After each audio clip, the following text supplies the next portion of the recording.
Hey folks, this is Mike Tango Whiskey coming at you with another video. This time I would like to talk about my nighttime defense sling. This is what we're going to cover today. Talk a little bit about the philosophy of use and kind of what I've got in here and some of the logic behind some of the decisions I've made here. If you're new to the channel, welcome. This is the prepping channel for the people in the meaty part of that curve, the 68%ers. And if you are one of my 5,000 subscribers, I deeply appreciate your support and your subscription. Hit 5K today, gave away a sweet little bag, this Tactical Geek bag that they sent me. I'm giving this away to one of my commenters today who had some insightful comments. And yeah, I am excited to bring this to you guys. It was hanging next to my bed and I was like, man, I should do a video on that because I haven't seen a lot of setups like this. I see a lot of people now going to like ARs for home defense. That, I don't know. I think that's just, once you have a hammer, everything becomes a nail. And once you have like multiple ARs, you're like, this one's for nighttime operations in my basement. I don't know. So anyway, let's go over this sling. So what I've kind of chosen to do is to set up a sling. I know a lot of people just have a pistol next to their bedside, and that's, I have family, I have kids in the house though. I have older kids and I have younger kids. So number one, there are legalities about how you have to store weapons in my state. In addition to that, I can't just have something right next to the bed that is accessible to younger kids, right? My kids are trained, they're aware. I've never had any issues with that, but you have to be smart about that. If you're a gun owner and you have kids in the house, you have to be smart. So what I've chosen to do is set up this sling, and the thought is, and I've done quite a bit of training with this. Every time I get up to go to the bathroom or get up in the morning, I reach up. I have this up pretty high, out of reach from all but the tallest of the members of the house.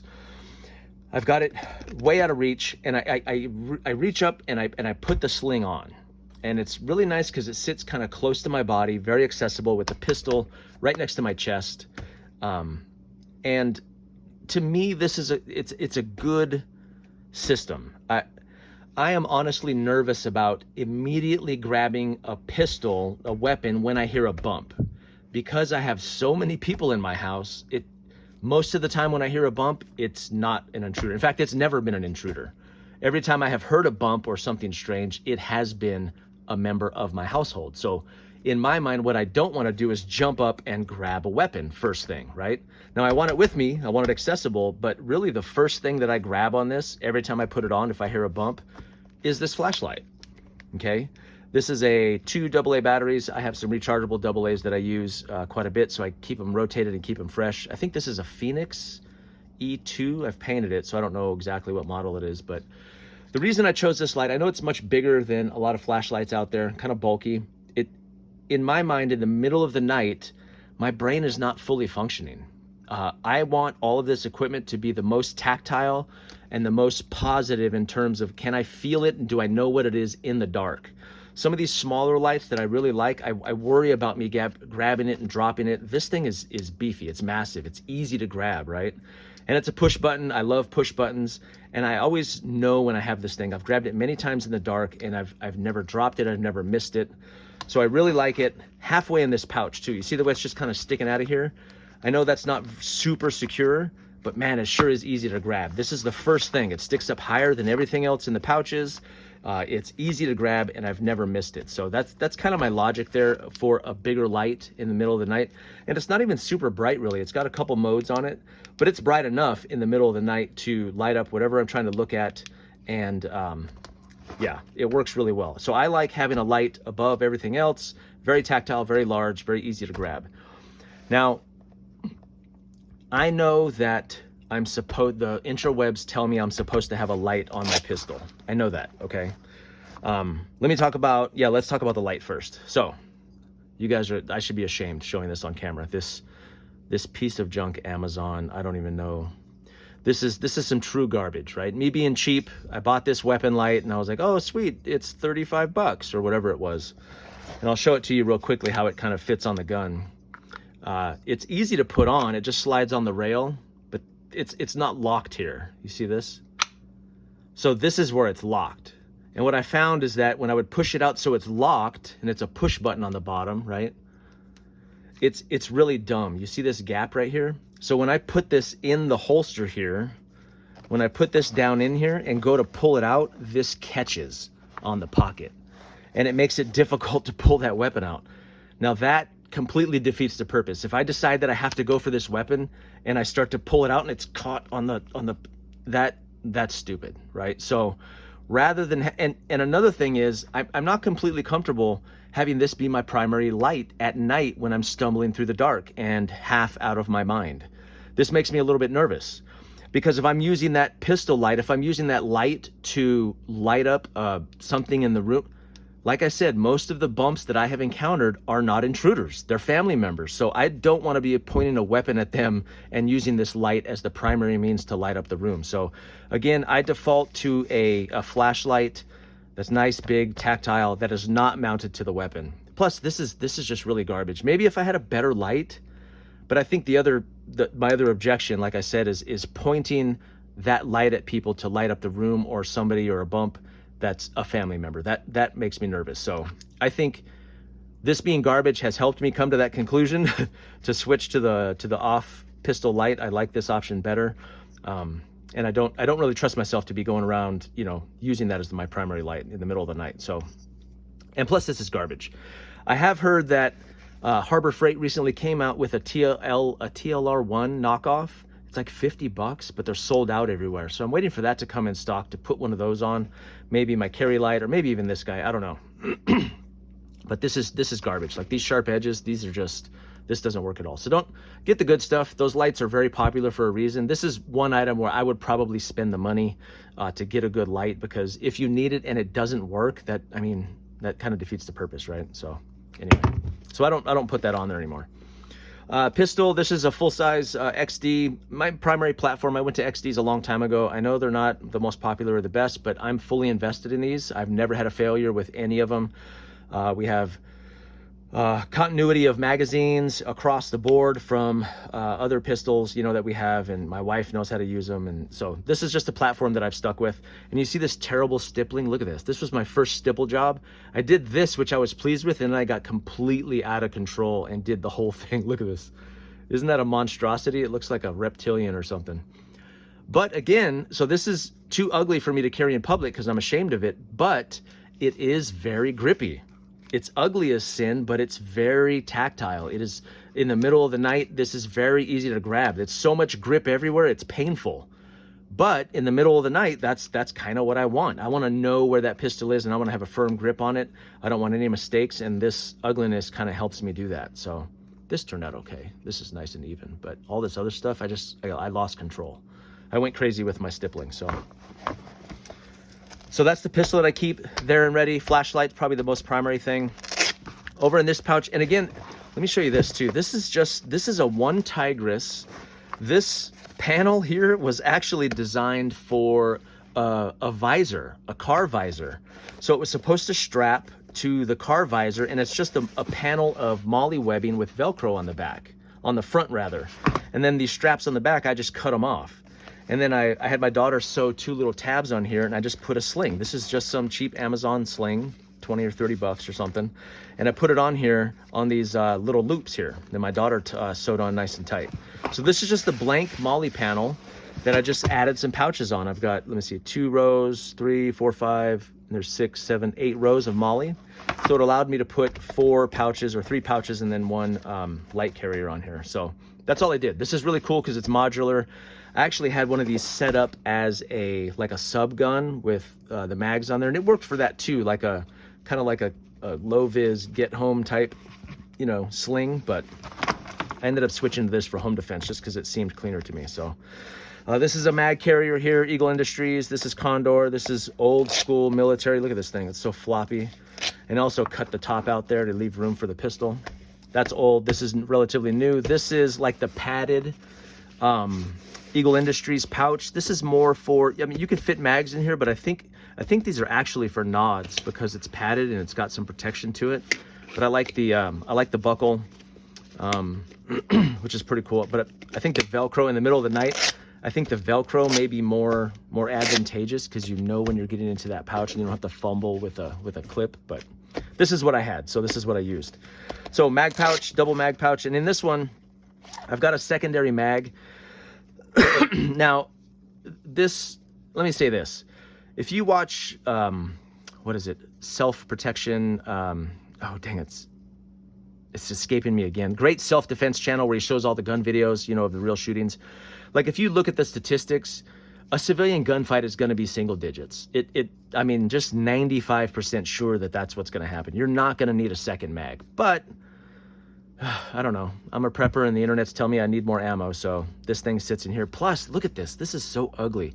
I don't even want to say the manufacturer. This thing is so hideous. Look at this. Look at this. Look at how ugly this thing is. I'm ashamed to take it into public, but it does hold a whole, I think it holds 22 plus, so I have like 23 rounds with this, but look at that. Ugh, look how ugly that is. But it does its job, right? So it's not pretty. That's why I carry it at night and I don't let it go into public. Same with this gun, right? All my ugly equipment is on here. But what I like about it is it's very, again, it's very tactile. When I hold this mag, this sharp edge is not ergonomic at all. You see that I kind of shaved the edges off because it was so sharp. Even now, this is painful. But what it tells me is it tells me I've got my hand on the right side of that mag. It doesn't feel good. It's not rounded. It's not all pretty. But I know exactly which way I'm holding this mag. I can feel the edge of this dig into my hand. And that's what I want in the middle of the night with my eyes closed and I'm half asleep, right? I want to know that I'm grabbing that mag in the right spot to index it and get it into that weapon. So this guy lives inside of here just in case. It's better to have it. I'm just kidding. I'm just kidding. And then here I have a can of this stuff. This thing's seen better days, but some Saber pepper spray. I think it's good to have a non-lethal option. I know what the people are going to say. If someone's in my house and you have the right to go, yes. But if I can avoid taking a life, I'm going to try and do that, right? If I, in that moment in the dark, am able to discern that this person is not armed or, not a serious threat, I'm going to try to use the non-lethal option. I'm not going to go straight to lethal option because, I don't know. If I don't have to do that, I don't want to do that. So, extra magazine, some pepper spray in there. And then in this pouch right here, I have some cursory medical. I've got a tourniquet and I've got a compression, like a big wad of gauze. Now, my logic here, there's nothing more in here because really, by the time I get up and let's say I'm wrestling with an intruder or I, God forbid, have to fire off some rounds at somebody, all I'm trying to do is stop bleeding in that moment. By this time, there's going to be other people in my house that are up. There's 4 people with phones. Somebody is going to be dialing 911. I'm going to be shouting, instructions to somebody else. If I have been forced to use to defend myself or my family, right? Now, my goal on the scene is to, and I'll be honest, if I have to fire at a bad guy and I am able to discern that scene is safe, I am going to do what I can to affect medical help for that individual. And I know that's probably gonna get me some nasty comments, but I think a lot of times as preppers, as 2A people, we plan right up to the trigger pull, right? We have all the plans in place right up into the trigger pull, and then we have 0 plans afterwards. I think that we need to plan and prep after that trigger pull. I don't hear a lot of people talking about, carry insurance has become more popular, but I don't hear a lot of people talking about how to talk to the cops after a legal self-defense situation, how to, deal with your legal, because the fact is, if you do the research, a lot of people who end up having to use a weapon in self-defense, they're still involved in pretty lengthy court cases, which cost them a lot of money. Sometimes people are still, even though you were justified, even though you did the right thing and you saved lives, you may still end up bankrupt. You may still end up in prison based on something you did wrong, something you said wrong. So if I determine that the scene is safe and I am able to effect medical help for that individual, I am trying to think past the trigger pull. That's what I'm going to try and do. And obviously, if it's a member of my family who might be hurt, this would affect immediate stop the bleed type help. And by that time, we're calling 911. This is just very quick on the scene. And again, I'm in my house, so I have access to a lot of other medical gear in other places. So I would be having people go to get that stuff as well. This is just in that moment to get a jump on any stopping the bleed that would need to happen for someone I love or my enemy who happens to be on the ground bleeding, right? So, yeah, that's it. This is my bump in the night sling. There's no AR here. There's no CQB. No CQB is happening, right? I will not be doing CQB. My CQB sling, maybe that's what I should call this, right? I'll put that in the thumbnail, CQB sling, just to get some clicks. But I think knowing what's going on, right? Affecting light for the situation, non-lethal if possible, lethal if you have to, and then thinking past the trigger pull. I think that's in a whole video, probably a whole video, a whole conversation unto itself, where you have to be thinking about the court case, because even if you do the right thing and you're justified, you will probably still end up in a court case. Okay, not everywhere, not all the time, but I've seen it happen. And if you want active self-protection, that's the name of his channel. Follow his stuff. If you don't, it's really, really good data for real world scenarios and what you might expect for break-in situations or, civilian altercations. But I think I might do more videos on that. I'm not an expert on the legalities of, self-defense and all that, but man, I've heard of so many cases where people do the right thing and then they still end up bankrupt or still end up in jail. What a tragic, tragic thing. So I think we need to be thinking and planning past the trigger pull. We need to plan up to it, right? But then we also need to think past that event and think about the repercussions for ourselves, our loved ones.